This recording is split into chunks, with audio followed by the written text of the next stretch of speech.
¿Qué son los cronotipos del reino animal? Son 4 cronotipos: león, delfín, oso y lobo. Dependiendo del cronotipo es cómo funciona tu reloj biológico. Si sos una persona diurna, si sos una persona noctámbula o si estás entre medio de esos dos. Estoy muy a favor, y el método Faro está muy alineado a una productividad saludable, alineada al propósito. Para mí vas a rendir mucho mejor, vas a estar más feliz en el momento que lo estás haciendo si haces esas cosas. Si haces la ducha fría, si meditas, todo eso va a ayudar a que estés más contento y disfrutes hacerlo. Creo que las redes sociales sobre todo están robando muchísima productividad de las personas, haciendo que mucha gente no gane dinero y que muchas empresas pierdan muchísimo dinero. No quiero sonar antisistema, yo creo contenido en las redes sociales, casi que no las uso, y a veces tengo gente que me dice, che, pero creas contenido y no lo usás, ¿qué onda? Estás yendo en contra de lo que decís. Y no, yo justamente si se ponen a ver mi perfil, hasta enseño cosas para despegarse uno de tanto teléfono. Hay contenido para todo. Hay contenido para distraerse, hay contenido para educarse, hay contenido de primerísima calidad, pero hay mucha distracción. Bueno, bienvenido, Nico. Gracias. Muchas gracias por venir. No sé si querés contarnos un poco lo que haces, cómo arrancaste, lo del método Faro, que también es muy interesante. Ok, mi nombre es Nicolás Grupe, tengo 28 años. Estudié ingeniería en sistemas, pero después me di cuenta que la cosa iba por otro lado y me formé como coach primero ontológico y después como coach ejecutivo, mientras iba compartiendo contenido que al principio era 100% modo de hobby en redes sociales sobre desarrollo personal, y eventualmente empecé a darme cuenta que si quería monetizar eso, que deje de ser un hobby, porque yo veía que otros sí podían, tenía que empezar a crear algo para ofrecer, porque las redes sociales pagan poco. Pagan, pero poco. Entonces, ahí, después de que me habían invitado varias veces a dar charlas, me daba cuenta que siempre me invitaban a dar las mismas charlas, o sea, siempre a hablar de las mismas cosas. Okay. Entonces, una vuelta me acuerdo que volvía de dar la misma charla por vez número 5, ponele, y volví de Río Cuarto y llegué a mi casa y dije, lo voy a grabar, tal cual así como lo di, lo voy a grabar. No tenía un nombre en la cabeza, no tenía nada. Lo grabé, era una charla sobre objetivos, sobre hábitos, sobre productividad. Entonces lo fui grabando en distintos clips, en distintos videos, y después le empecé a buscar un nombre y llegué a Método Faro por las distintas siglas FARO, que significan finalidad, afilar la sierra, rutina y orden. Y lo empecé a comercializar, fue mi primer infoproducto, que lo vendía como un curso grabado. Y mientras me fui formando como coach, me di cuenta que era muy gracioso porque era un curso de productividad y lo compraba gente que procrastinaba. Sí. Entonces lo compraban y procrastinaban en hacer el curso. Entonces nadie lo empezaba, ¿entendés? O sea, eran muy pocos, porque vos podés ver el avance de las personas, y eran muy pocos los que lo empezaban, mucho menos los que lo terminaban. La mayoría lo compró y no lo hacía. Me acuerdo tal cual, una vuelta fui a Lisi, acá en Córdoba, y quería justo una luz que la última que quedaba era la que estaba ahí expuesta. Entonces busco un flaco, le digo, che, ¿me ayudas a bajar eso? Sí, dice, yo te tengo de las redes sociales, yo te compré un curso, el método Faro. Y le digo, ¿y lo hiciste? No. Entonces después se copó y lo hizo. Y a eso le fui encontrando cosas que le iban faltando. Por ejemplo, un gran compañero del método Faro fue desarrollar un planificador semanal. Es como una agenda, pero yo siempre digo que es mejor que una agenda. Pues, número uno, nunca se te vence. Lo que me pasaba a mí con las agendas es que las usaba 2 semanas, 3 semanas, y después el resto del año no, y había que tirarla. Y son un montón de hojas que se tiran. Y esto no tiene fechas cargadas. O sea, le fuiste dando herramientas a las personas que iban comprando y no lo terminaban, digamos. Exacto, o por lo menos a los que sí lo iban terminando, les daba herramientas de, che, cómo llevar el método Faro a tu día a día. Okay. ¿Entendés? Cómo implementar esto en todos los días.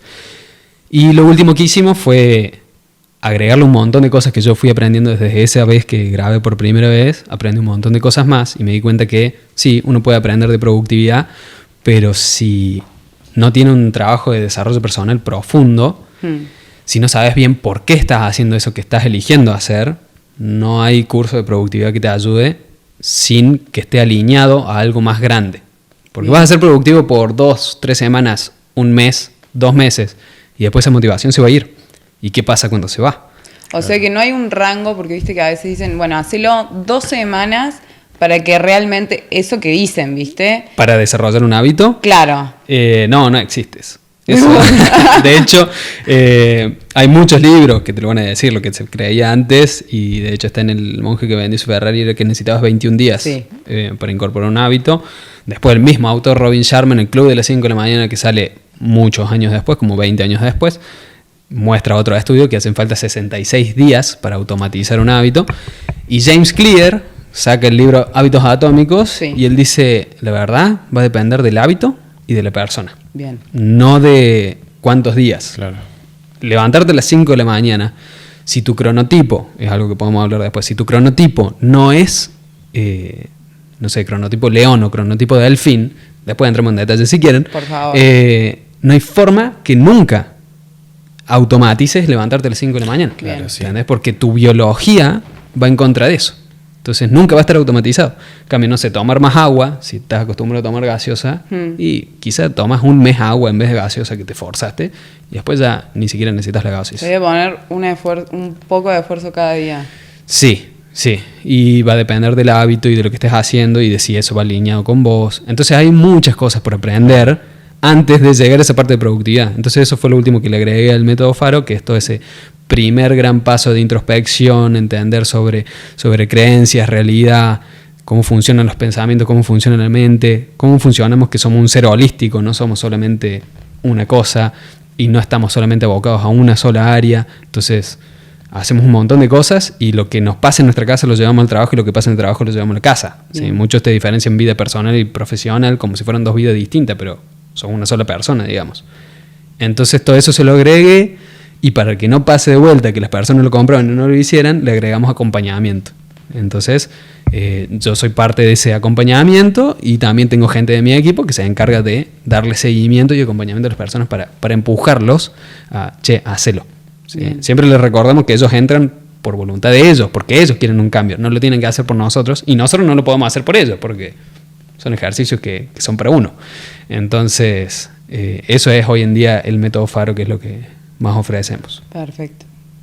Eso es un poco de quién soy, qué hago. ¿Qué nos podrías decir de eso de delfín que nombraste recién? Esos son los cronotipos. Bien. Eso lo pueden encontrar en el libro, por ejemplo, Game Changers, de un autor que se llama Dave Asprey. Okay. Y él explica algo que no lo inventó él, lo descubrió otro científico, pero no me acuerdo el nombre, que son los cronotipos del reino animal. Son 4 cronotipos: león, delfín, oso y lobo. Dependiendo del cronotipo, que hay muchos test, lo pueden buscar en internet y les va a decir qué cronotipos son, es cómo funciona tu reloj biológico. Si sos una persona diurna, si sos una persona noctámbula, o si estás entre medio de esos dos, básicamente. El delfín es las personas que puede dormir 3 horas y desde que está despierto hasta que se va a dormir, 100% energía. Si ustedes creen que son esa persona, las chances son muy bajas, porque dice este estudio que es un 2% de la población. O sea, realmente hay muy pocas chances que los que estamos acá, alguno sea un delfín, dado por esa estadística. El cronotipo oso sería lo opuesto al delfín. Es una persona más perezosa. Arranca a tener energía 9, 10 de la mañana, su pico de energía es el mediodía y ya después vuelve a caer en sueño. El cronotipo león, en cambio, son agentes diurnas, esos que se levantan súper temprano. A ese el club de las 5 de la mañana le vendría re bien, porque arrancan con mucha energía y a lo largo del día se les empieza a agotar. Y el cronotipo lobo es lo opuesto al león, que son los noctámbulos. Arrancan con mucha fiaca y a lo largo del día van agarrando cada vez más energía hasta que se van a dormir. ¿Y eso, por ejemplo, en qué nos perjudicaría ser un oso, un delfín, en lo que va en nuestra productividad y querer llegar a donde queremos llegar? Justamente querer hacer algo que no está alineado a tu cronotipo, a tu biología. Bien. Dave Asprey, el autor de este libro que les decía, Game Changers, dice, nunca vas a poder pelear en contra de tu biología. Tu biología siempre va a ganar. Entonces, si vos estás queriendo hacer el club de las 5 de la mañana al pie de la letra, como le explica Robin Sharma en su libro, siempre vas a perder, o sea, vas a arrancar es algo biológico, ¿entendés? O sea, no lo vas a poder sostener en el tiempo y vas a estar luchando. Quizás te levantás todos los días durante un año si querés a las 5 de la mañana, pero siempre va a ser una lucha constante porque tu biología no está hecha para eso. Pensá lo que la biología nos diseñó para vivir en tribus y nos vayamos 100.000 años atrás. Había algunos que se tenían que quedar despiertos de noche para cuidar a los que dormían en la noche, ¿entendés? Entonces esos son los noctámbulos que los vemos hoy, y la sociedad actual castiga mucho a esos noctámbulos. ¿Por qué? Porque el laburo, el colegio, la universidad, todo sucede a la mañana. Claro. ¿Se entiende? 100%. Entonces esta gente va con mucha fiaca a laburar y después la noche están súper despiertos, no se pueden dormir y se quedan como un poco marginados del sistema actual como lo tenemos. Qué loco. Y es muy loco. Y esto de hoy en día que está muy en auge como esta rutina del emprendedor, ¿no? Levantarse 5 de la mañana, la ducha de agua fría y este tipo de cuestiones. ¿Son realmente cosas que hacen un mejor funcionamiento de nuestra productividad o es capaz una moda, por así decirlo? Bien, creo que se mezclan varias cosas. Puede que se mezcle algo de moda. He hablado con Luciano Nicora, no sé si lo conocen, pero es vicepresidente de Endeavor Argentina, es uno de los fundadores de Pampa Start, que es una incubadora de emprendimientos del agro de Argentina. Y él le hice esa pregunta y me dijo que él, si va a invertir en un emprendedor, prefiere que sea una persona que no haga nada de eso, ni medite, ni ducha fría, ni nada, sino que sea una persona que desayune, almuerce y cene sus ideas y que esté 100% laburando. Si me preguntas a mí, para mí sos somos máquinas biológicas. Mientras más la cuides, mejor. Porque estoy muy a favor, y el método Faro está muy alineado a una productividad saludable, a una productividad alineada al propósito. Entonces, para mí vas a rendir mucho mejor, vas a estar más feliz en el momento que lo estás haciendo si haces esas cosas, si haces la ducha fría, si meditas. Todo eso va a ayudar a que estés más contento y disfrutes hacerlo, porque para mí no tiene sentido ser más productivo, querer hacer más y más cosas Por lo que se dice que tenemos que hacer. porque tenés que hacerlas, Sí. y no disfrutas y no aprovechas ese momento, digamos. ¿Cuál es la gracia, digamos? Te podés morir mañana, realmente, y no disfrutaste hoy, digamos. Claro. Entonces, yo estoy más alineado a, prioriza un buen descanso, medita, lee, si podés hacer exposición en el frío, hacelo. Desarrolla un área espiritual mucho más allá de lo religioso, sino que algo que te conecte con vos mismo, que te conecte con las demás cosas, con la naturaleza, con lo que quieras, porque te va a hacer más feliz y más presente. Esa es mi opinión. En el método Faro tenemos ahí como una especie de algunos mandamientos, y uno es que cuando no tenés tiempo para hacer eso, es cuando más necesitas hacerlo. Bien. Cuando no tenés tiempo de meditar porque Claro. tengo que elaborar más y más y más, es cuando más necesitas meditar, porque eso te va a traer mucha calma mental y vas a volver, y con meditar 10 minutos ya volvés con la cabeza totalmente distinta. Sí. Cuando menos tiempo tenés de una ducha fría, la ducha fría con 1 minuto sobra. Sí, no, y te bañas todos los días. O sea, ni hablar. Todos los días podés Pero hacer. suponete que estás laburando, tenés el cerebro prendido fuego, hacer una ducha fría te lleva en total 3 minutos. Hacelo y vas a estar totalmente cambiado. Cuando menos tenés tiempo de ir al gimnasio es cuando más tenés que ir al gimnasio. ¿Cómo a alguien que no lo está haciendo nos aconsejarías que empecemos para realmente poder llegar a esos ideales que tenemos todos los días, ¿no? Como, hoy quiero hacer esto, pero no lo logro hacer. Yo me doy cuenta personalmente que cuando medito cambia esa situación de lo que va del día. Bien, número 1 para mí es bajar un poco la exigencia. No todos, cualquiera que te diga que absolutamente todos los días lo hace, te está mintiendo. Yo no medito todos los días, no hago exposición al frío todos los días. Me encantaría hacerlo todos los días, pero soy un humano y a veces no lo hago. Acabo de volver de viaje, de vacaciones. Sé que por un mes, quizá, no vuelva a estar donde estaba antes. Porque me fui y tengo que de poco volver a recuperar eso. Si quiero volver de golpe, me voy a quemar. Burnout. Chao. El burnout yo lo veo como una lesión, así como uno tiene una lesión muscular. Sí. Bueno, pero una lesión de la fuerza de voluntad y de la cabeza. Entonces hay que saber hacerlo y de poco, y entender que uno es una persona, no es un robot, no es prendo y apago y funciona o no funciona.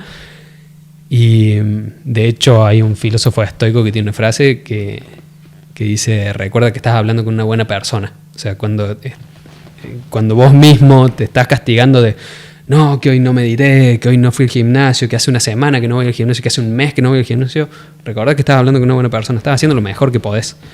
Sí está bueno tener un poco de autoexigencia como para, hacerlo. Y la clave para mí es entenderlo como hábitos. O sea, son cosas que se hacen de poco y no tenés que cambiar todo de una.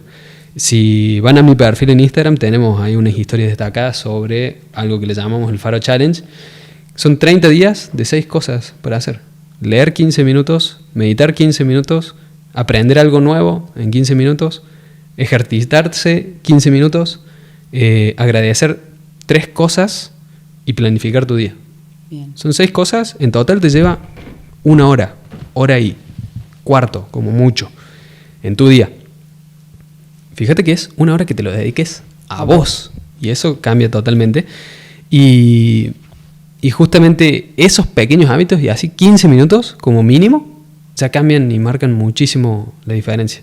Entonces de repente es sostener eso por 30 días, lo haces otros 30 días. Claro, y en un año, 30, Imagínate. 300%. Claro, pero es como que nosotros los cambios pequeños no los vemos como algo bueno. Por eso necesitas algo que te permita verlo. verlo. Y lo grande es como que lo sobrevaloramos. Cuando en realidad si vos todos los días fueras un poquito mejor que el día anterior, al final del año... Pero nos hace falta medirlo a las personas. Claro. Si no vemos esa medición, nos cuesta mucho ver ese cambio.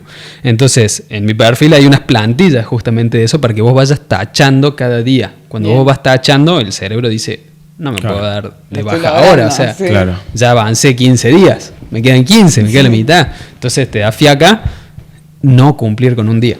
Y también, ¿y cómo es esto de ser como coach de productividad, por así decirlo, en una sociedad también donde está como súper bien visto, ¿no? El tema de tener la agenda explotada, de todo el tiempo te están bombardeando con que todo el tiempo tenés que estar haciendo algo, si no estás haciendo algo sos medio un fracasado, por así decirlo, estás perdiendo el tiempo. Cuando en realidad... dice como que está bueno también no tener un tiempo para simplemente estar y admirar. Sí, mi desafío está en poder demostrarle a las personas que vos podés ser productivo, pero con esta productividad saludable. Claro. ¿Se entiende? Si hacemos un par de preguntas, te podés empezar a dar cuenta que hay un gran camino de desarrollo personal que no lo tenés. Entonces mucha gente viene con esa idea de ser súper, mega, ultra productivo y tener la agenda estallada, y yo creo que el objetivo es tener la agenda libre. Claro. ¿Entendés? Y entonces empezar a hacerse preguntas más profundas de desarrollo personal te lleva a darte cuenta de, che, quizá la productividad la estoy viendo desde otro lado. Nosotros siempre arrancamos por definir qué es la productividad. ¿Entendés? Claro. ¿Y qué es? Para mí es planificar algo y cumplirlo. Bien. Eso es ser productivo, es cumplir objetivos. Qué tan rápido lo hagas, qué tan eficiente lo hagas, hay muchísimos sistemas y metodologías y herramientas para implementar y ver cuál se adapta mejor a vos. Pero por eso es lo primero, es entender de qué es ser productivo. Bien. Porque quizás sin preguntártelo, vos decís es hacer muchas cosas rápido y en poco tiempo. Y no, es cumplir las cosas. Claro, porque una cosa, si de hecho. quizás hace un año venís pateando, no sé, empezar clases de un instrumento, de guitarra. ¿Entendés? Y es cuestión de planificar y decir, che, el lunes averiguo dónde y el martes arranco, digamos, ¿entendés? Y eso ya es ser productivo. O hacer, no sé, preparar una tesis de grado. Puede que lo venís pateando hace un montón. Y de vuelta es plantearse algo, hay un plan que sea realizable y, no sé, quizá, sí, lo planificás en un año y se lleva a cabo. Y fuiste productivo porque lo hiciste. Hace mucho que lo venías pateando. Entonces podrías decir que, por ejemplo, todas estas ideas que uno tiene en su cabeza o las cosas que uno se propone y no se cumplen, ¿no? Porque nos pasa, creo que a la mayoría, que querer cumplir algo y no lo terminamos cumpliendo.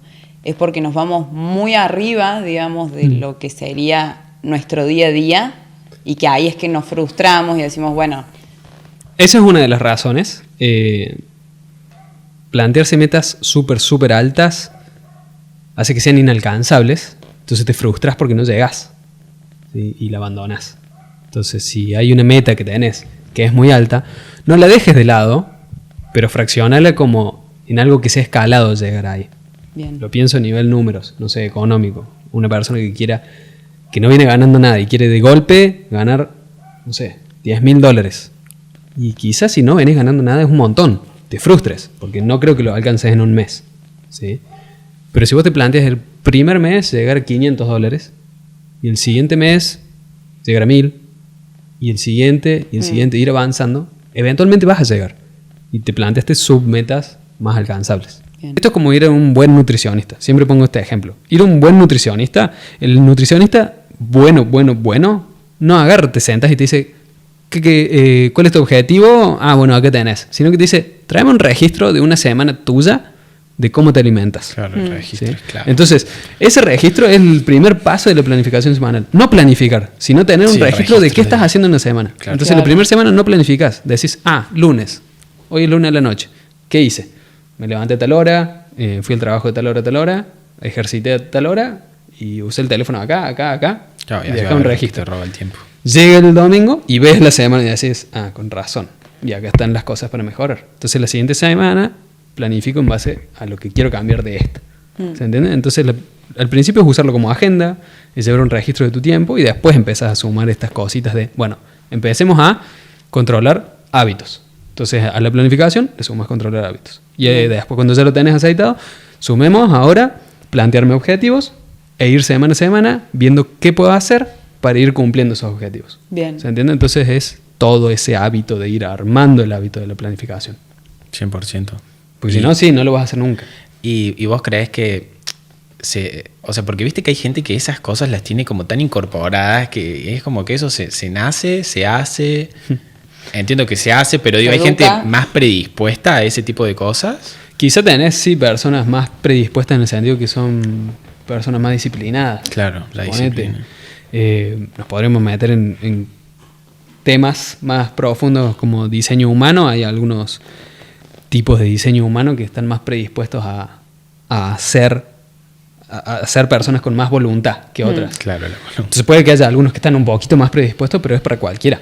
Cualquiera lo puede hacer porque al final de cuentas somos todos animales y así como le enseñamos a un perro a darnos la pata, nos podemos enseñar a nosotros a hacer un hábito, digamos. Un hábito. Entonces, Como un reseteo de elementos. sí, y siempre, no sé si alguna vez quisieron educar a un perro, pero se dice que no es que hay un buen, o sea, no es que hay un perro que sea o no inteligente, es dependiendo de la paciencia del humano en enseñarle. Entonces acá también es la paciencia nuestra en enseñarnos nosotros esos trucos que queremos hacer. Bueno, Nico, ¿qué opinas un poco de todo esto, de este mundo tecnológico, de las redes sociales, de cómo nos influyen en nuestro día a día?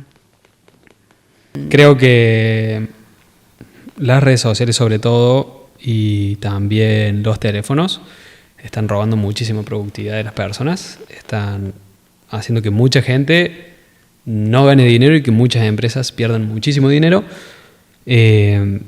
No quiero sonar antisistema, yo creo contenido en las redes sociales, casi que no las uso y a veces tengo gente que me dice, che, pero creas contenido y no lo usás, o sea, es como, ¿qué onda? Estás yendo en contra de lo que decís. Y no, yo justamente si se ponen a ver mi perfil, hasta enseño cosas para despegarse uno de tanto teléfono.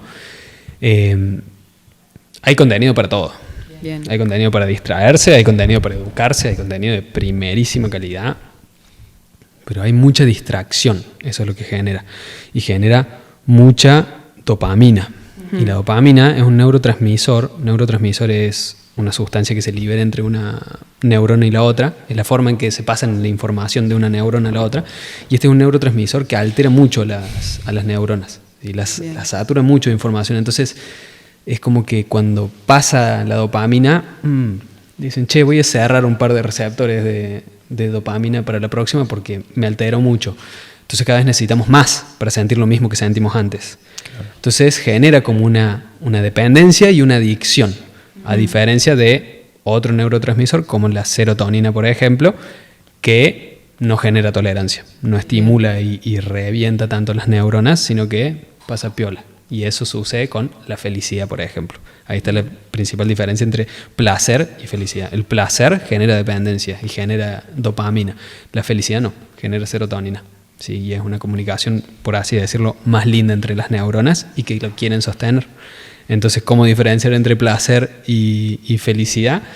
Ese es uno de los grandes desafíos y Séneca en el libro sobre la vida feliz lo habla muchísimo, ¿sí? a esa diferencia. Pero básicamente lo que pueden empezar a detectar es que el placer cada vez necesitas más por esta tolerancia que genera. Cada vez necesito usar más el teléfono, cada vez necesito usar más la televisión, cada vez necesito consumir más de esa droga porque mi cuerpo me lo pide para volver a sentir lo mismo de antes. Y el placer, lo explica Séneca, que es como una espiral descendente. Cada vez me lleva a niveles más profundos y más oscuros para sentir eso mismo que sentía antes. ¿Sí? Claro, nunca va a ser igual. Nunca te va a llenar el placer. Nunca. ¿Sí? En cambio, la felicidad es completa. ¿Sí? Es en sí misma. ¿Y vos crees que esa felicidad, digamos, se puede mantener o es un sub y baja? Y habría que definir qué es la felicidad para cada uno. Para mí, creo que la felicidad no significa tener una sonrisa, porque uno no va a tener una sonrisa todos los días, a cada hora, pero uno puede estar siendo feliz. Obviamente, yo en mi trabajo hay días que sí, estoy cansado, no tengo ganas de trabajar, pero sé que estoy haciendo lo que me gusta y sé que estoy ayudando a personas en ese camino. Así que me llena de alguna manera. Pero quizá no tengo una sonrisa todo el día en mi cara, ¿sí? Y eso no quiere decir que no sea feliz. Normalmente vas a tener momentos en donde hay felicidad y placer al mismo tiempo. Stanislav Bajraj, que es autor súper grosso, en sus redes sociales había dado un ejemplo de, por ejemplo, estar comiéndote una torta en el cumpleaños de tu hijo. Eso seguramente te genere placer y felicidad al mismo tiempo. ¿Sí? Entonces va a haber momentos de esa felicidad con esa sonrisa. Pero sí, hay que saberlo diferenciar para poder empezar a hablar de esto de que genera tanto las redes sociales. Para mí hay que tener mucho cuidado con eso. Generan mucha adicción, no se lo trata como una droga simplemente porque creo que hay mucha economía detrás de eso. 100%. O sea, hay empresas que ganan mucha plata con eso, entonces por eso creo que no se lo trata como una droga, pero puede dejar consecuencias muy, muy heavies desde mi punto de vista y desde lo que yo sé, porque uno es como que se mete un rato en una realidad totalmente distinta. No sé si alguna vez fueron a Disney. Sí.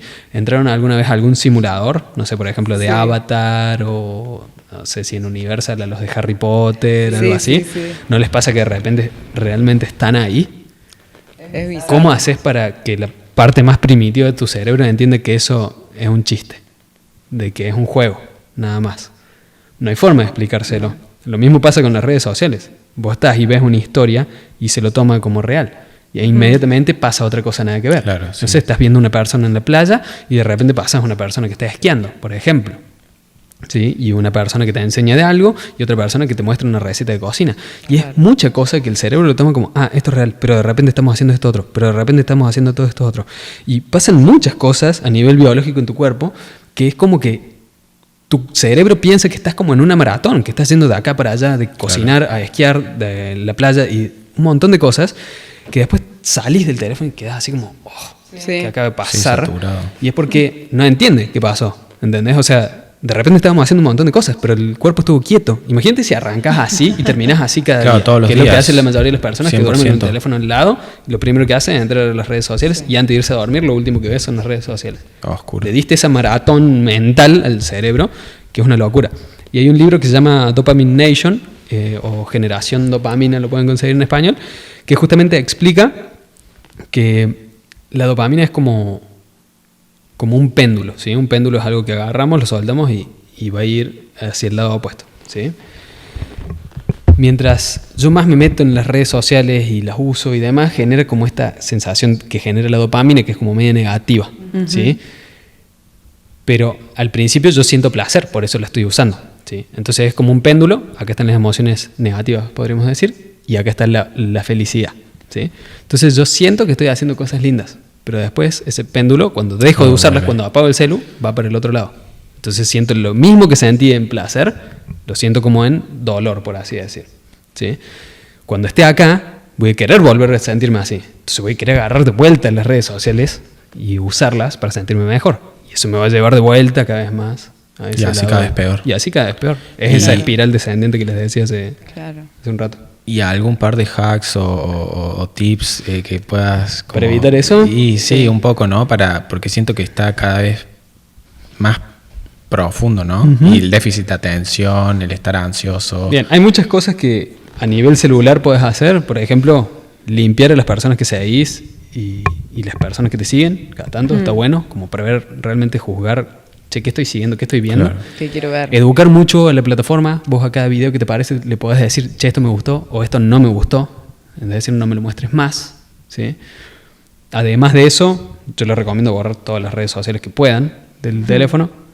Y si tienen alguna, si cierran sesión incluso cuando la dejan de usar, es una gran ayuda. Porque cada vez que la quieran usar van a tener que abrir sesión y es una fiaca, entonces a veces no lo vas a hacer. O puedes usar bloqueos, ¿sí? Cada aplicación te deja ponerle un código y a X tiempo que lo usaste se bloquee y necesitas un código. Ni hablar si ahí te apalancas algo que se llama regla de Ulises, que es crear un sistema de prueba vos mismo, entonces ese código no lo pones vos, lo pone otra persona. Si vos no sabes ese código. Tiene control el otro. Exactamente. Eso ya si querés ir más a un extremo. Hay momentos en la vida que necesitan esos extremos. Yo, por ejemplo, sacando algunos de los libros del año pasado, sacaba el televisor de la sala. No lo tenía, ni siquiera disponible. Desenchufado y llevado a otro lado. Entonces, si yo quiero ver televisión, tengo que ir, buscar el televisor, llevarlo al lugar donde están los enchufes, enchufarlo, ponerle las pilas al control. Todo eso son sistemas... más modo ritual. Exactamente, claro. Que no pasa siempre. Vos vas a ir a mi casa y va a estar el televisor donde está. Pero si necesito una productividad súper, súper cuidada y todo cuidado, y bueno, quizá eso es lo que necesito hacer en ese momento. Pero para el teléfono, de vuelta, se pueden usar bloqueos. Hay una aplicación que yo uso muchísimo que se llama OneSec, quiere decir un segundo en inglés, y lo que hace es que elegís a qué aplicación cuando entras, te pregunta si realmente querés entrar a esa aplicación. Porque hay muchas veces que entramos sin darnos cuenta en Instagram, ¿se entiende? Es más, a mí me ha pasado de cerrar Instagram y volverlo a abrir. Y voy a decir, no, pará, ¿qué acabo de hacer? Si salí y quería salir, no entrar acá de vuelta. Y esta aplicación, cada vez que entras, te hace respirar durante un segundo, exhalar durante un segundo y te pregunta, ¿realmente querés entrar? Y te dice, sí, y te dice, se las muestra. Y te dice cuántas veces usaste la aplicación en las últimas 24 horas y cuándo fue la última vez que lo usaste, hace cuántas horas. Fíjense, ahí está respirando profundo el teléfono, no sé si se llega a ver a cámara. Ahí está exhalando, ¿sí? Y te dice, un intento de abrir Instagram en las últimas 24 horas. Último uso hace 24 horas. Se ve que ayer a las 5:30 de la tarde también usé el teléfono. Y ahí te pregunta, ¿no quiero abrir Instagram o continuar en Instagram? Muy bueno. Si yo le pongo, no quiero abrir, le cierro. Te cuidas un poco.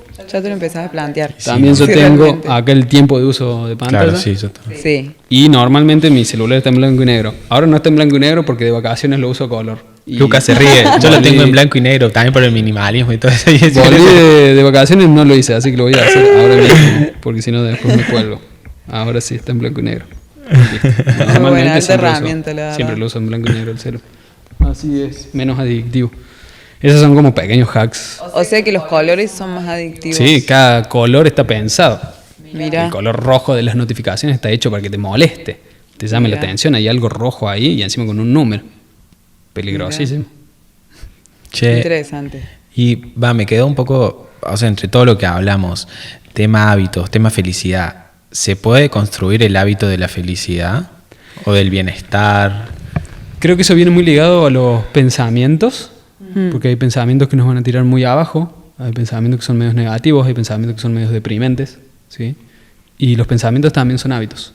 Más o menos tenemos unos 65.000 pensamientos al día y las estadísticas nos dicen que posiblemente más del 80% de los pensamientos que tuve ayer son los mismos que tuve hoy. Entonces, si yo constantemente tengo pensamientos negativos, muy seguramente mañana los tenga de vuelta.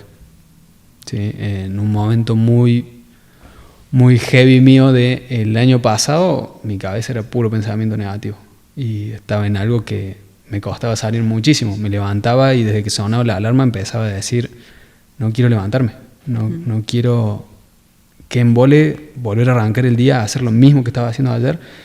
Y si así empezás, muy heavy. Construís, ¿no? Lo que empecé a hacer yo en ese caso es que arrancaba, sonaba la alarma y me escuchaba tirar el primer pensamiento negativo y empezaba con pensamientos positivos. Uno muy fácil que se pueden decir es, yo sí puedo. Entonces a mí me sonaba la alarma, me escuchaba y empezaba, yo sí puedo, yo sí puedo, yo sí puedo, yo sí puedo, yo sí puedo, yo sí puedo, yo sí puedo, para callar ese otro pensamiento que normalmente va a salir en automático. Y así, podía estar 15 minutos diciéndome, yo sí puedo, yo sí puedo, yo sí puedo, yo sí puedo, yo sí puedo, yo sí puedo.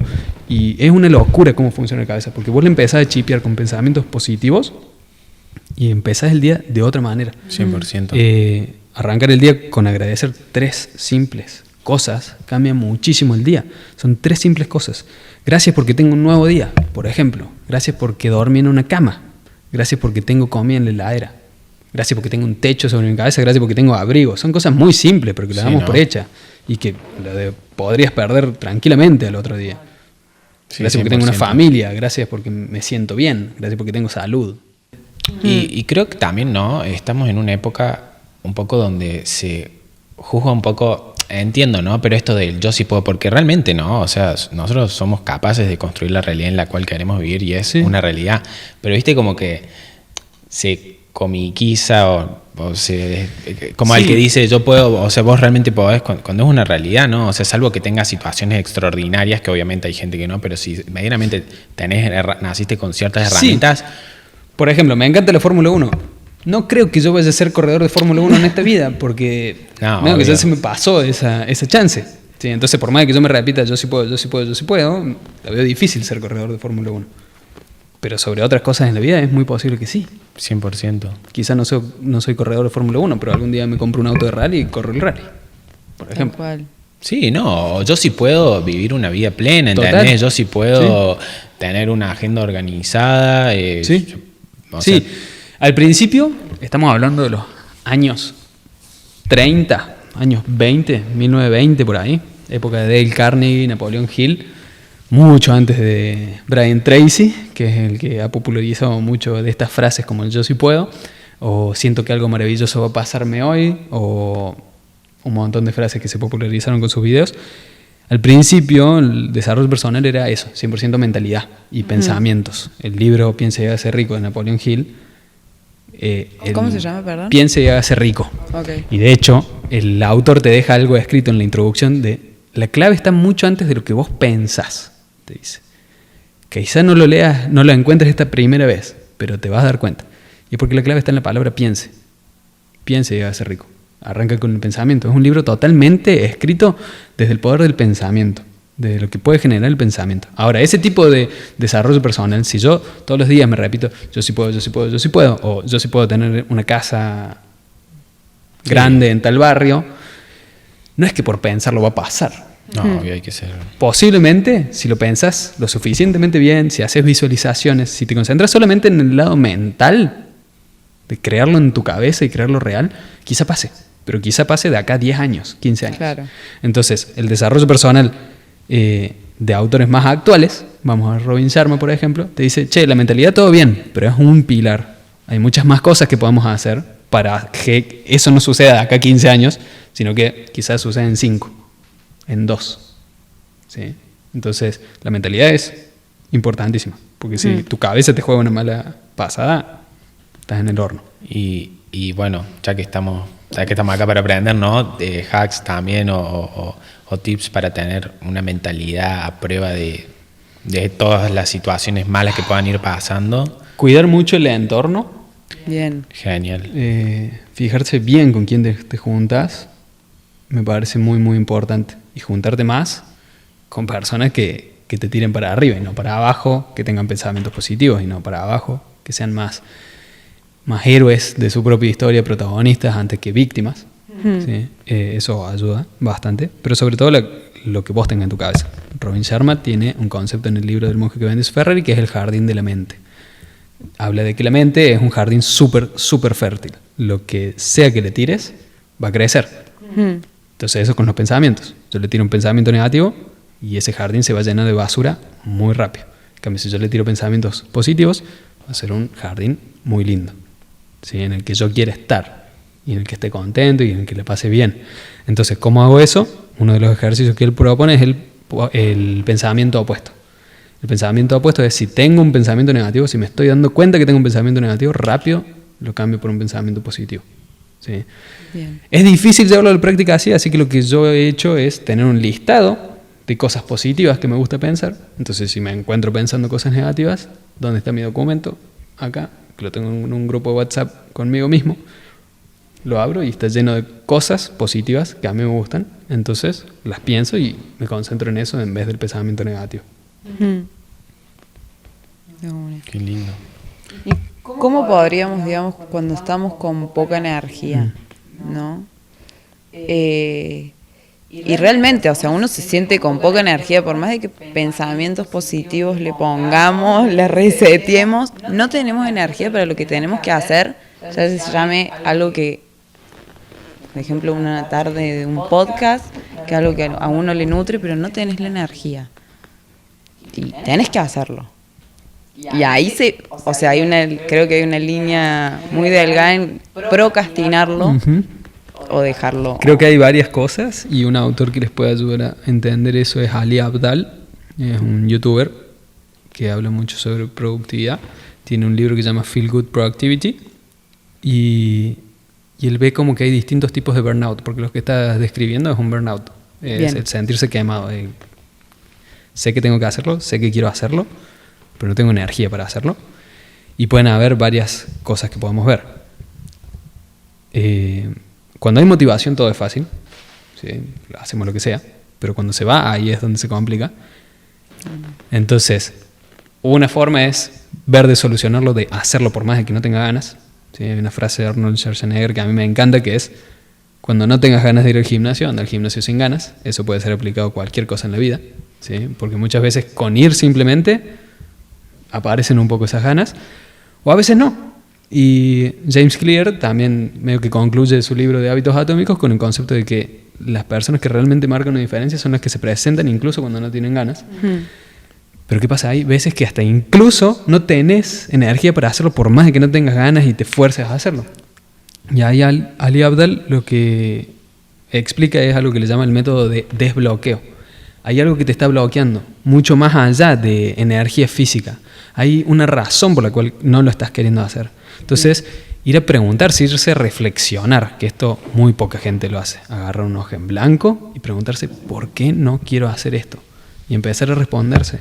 Quizás no tenés ganas de hacerlo, quizás ya no estás más alineado con eso que estás queriendo hacer, pero hay una razón por la cual no lo estás haciendo, no es por falta de energía, porque quizás sí tenés energía para pararte y hacerte de comer, ¿sí? Para juntarte con un amigo, pero no tenés energía para hacer eso. Entonces pregúntate por qué no estoy haciendo esto. Eso lo llama método de desbloqueo. Y eso no es más que reflexión. Bien. Journaling, escribir en un diario, escribir en una bitácora, díganle como quieran, pero es eso, una página en blanco, hacerse preguntas y empezar a respondérselas. Bien. Es un ejercicio muy difícil, a mucha gente le incomoda un montón. Sí, siento que muchas veces no queremos como tener resultados sin hacer nada. Y claro, como tener resultados de las personas que hacen las cosas que la mayoría no hacemos, ¿no? Como que siento que recaemos en esa trampa. Sí, porque al final de cuentas es más fácil quedarse sentado en el sillón. 100%. Che, Nico, y el tema de la conciencia en todo esto, ¿qué papel juega? ¿A qué le llamas conciencia? Y justamente a eso que va más allá del pensamiento, a todo nuestro background, siendo como que tenemos ahí, y cómo hacer para de cierta forma entrenarla y que de cierta forma pueda ir contra todos estos pensamientos. Yo creo que la conciencia va muy alineada con nuestra esencia, siendo nuestra esencia la versión más auténtica de nosotros mismos, esa versión que seguramente éramos cuando éramos chicos, súper auténticos, que hacíamos realmente lo que nos gustaba y lo que no gustaba no lo hacíamos. Eso lo vamos perdiendo a medida que vamos formando nuestra identidad, que la identidad es, a diferencia de la esencia, la identidad es lo que hago con la validez externa. Yo estudio una carrera, tengo un título, mi identidad pasa a ser ese título, ¿se entiende? O X trabajo, y eso va armando mi identidad. Para mí la clave está en que la identidad y la esencia se parezcan lo más que se pueda. Bien. Sí, ahí vamos a estar muy alineados con nosotros mismos, vamos a estar siendo muy auténticos. Entonces todo lo que pueda alimentar esa conciencia, todo lo que te pueda llegar a reconectar de vuelta con eso, porque la esencia no se busca afuera, eso está adentro, y ese está adentro viene de reflexionar, de esa hoja en blanco, que en ningún sistema educativo te enseñan a hacer, que en ningún lugar te van a alentar de ponete una hoja en blanco y hacete una pregunta y respóndela. Eso viene de nosotros y de nadie más, nadie lo va a hacer por nosotros. Y yo ahí justo lo nombraste el sistema educativo. Tengo una gran pregunta de eso. ¿Qué opinas, digamos, del sistema educativo de hoy en día, ¿no? Que sigue siendo muy rígido ante un montón de cosas y que uno sale después de del colegio y no sabe cómo encarar un montón de cosas básicas como el emprender, trabajar, vivir, la estabilidad económica. Sí, lamentablemente, por más de que me encantaría que todas esas cosas estén dentro del sistema educativo, o sea, si uno se pone a pensar, debería haber clases de nutrición en el sistema educativo para uno saber alimentarse, debería haber clases de finanzas personales, debería haber clases de desarrollo personal, debería haber clases de búsqueda de propósito, debería haber un montón de clases que no están. Y es porque el sistema educativo originalmente no está pensado para eso, está pensado más para crear gente que vaya a laburar, ¿sí? Que vaya a cumplir un horario y que sea útil para la sociedad.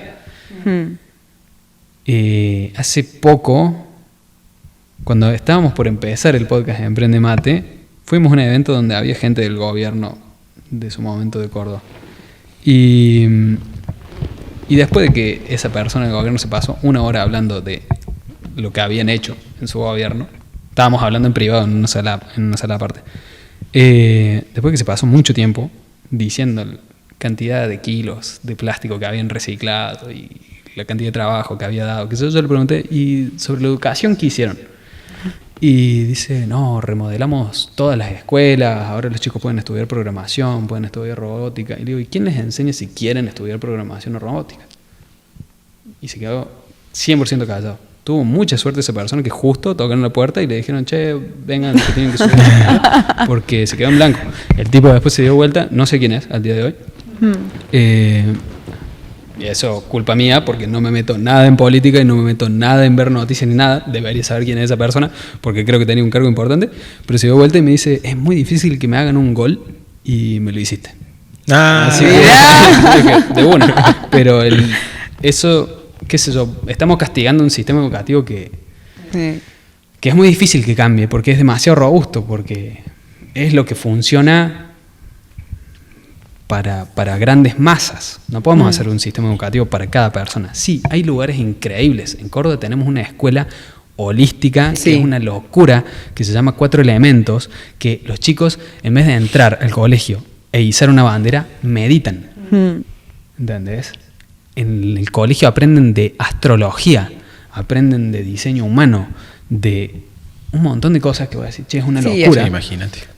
El gran problema no son los chicos ahí, son los padres que vienen de una educación tradicional y de repente el nene de, no sé, 10 años viene a cuestionarles o a hacerles preguntas como los padres.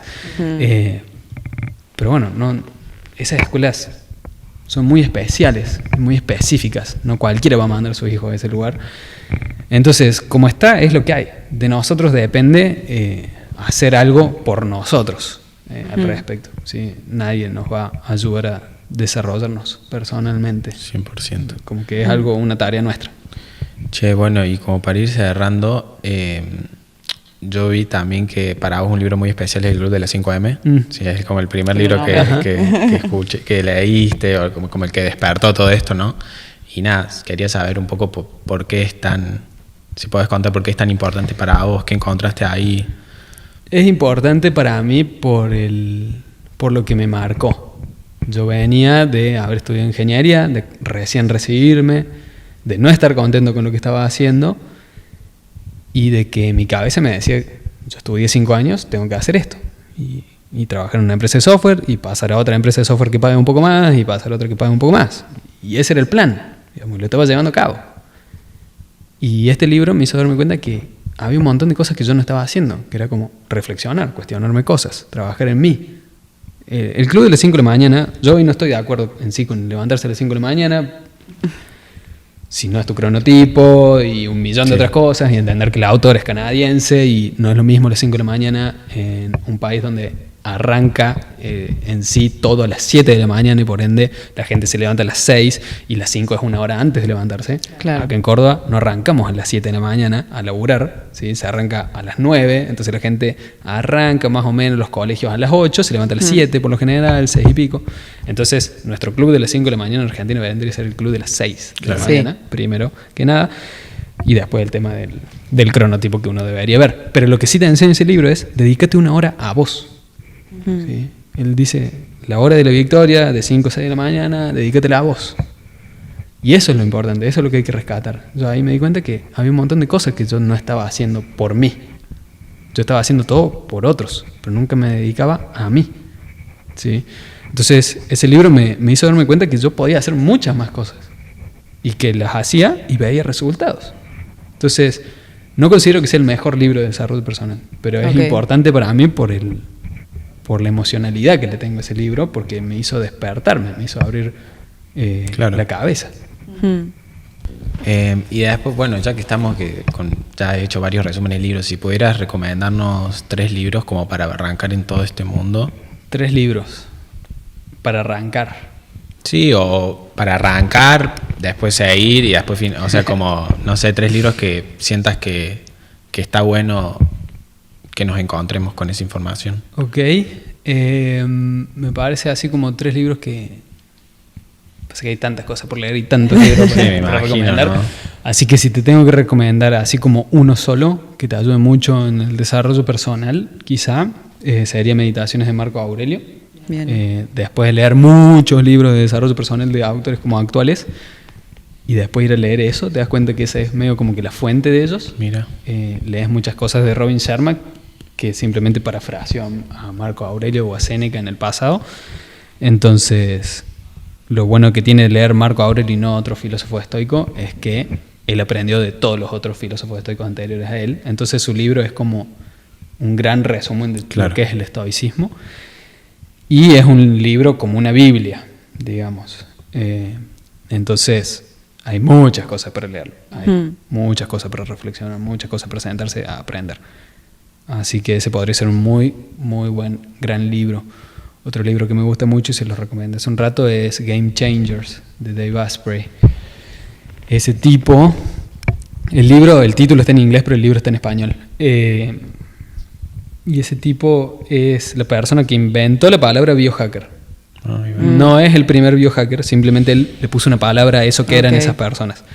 Y ese tipo tenía un podcast, creo que lo sigue teniendo, que se llama Bulletproof Radio, y entrevistó a más de 500 personas. Y entonces en ese libro lo que hizo fue poner, si no me equivoco, son 47 reglas que él sacó de esas cantidad de personas que entrevistó para ayudarnos a ser más felices, más rápidos y más inteligentes. Entonces, la verdad es un libro que te enseña millones de cosas y está muy, muy bueno. Y después, si tuviese que recomendarte otro libro más, no sé, te recomendaría algo de finanzas personales como porque personal en tu vida, digamos. Así que si tengo que elegir uno solo ahí, sería La bolsa o la vida de Vicky Robin. Me parece el mejor libro escrito de finanzas personales. Pero todo esto es mi opinión. Sí, obvio, 100%. Es decir, no quiere decir que a ustedes les guste. De hecho, tengo amigos que les he recomendado esos libros y me han dicho, son una mierda estos libros. Así que de ahí queden cada uno. De una. Bueno, muchas gracias, Nico. Un placer.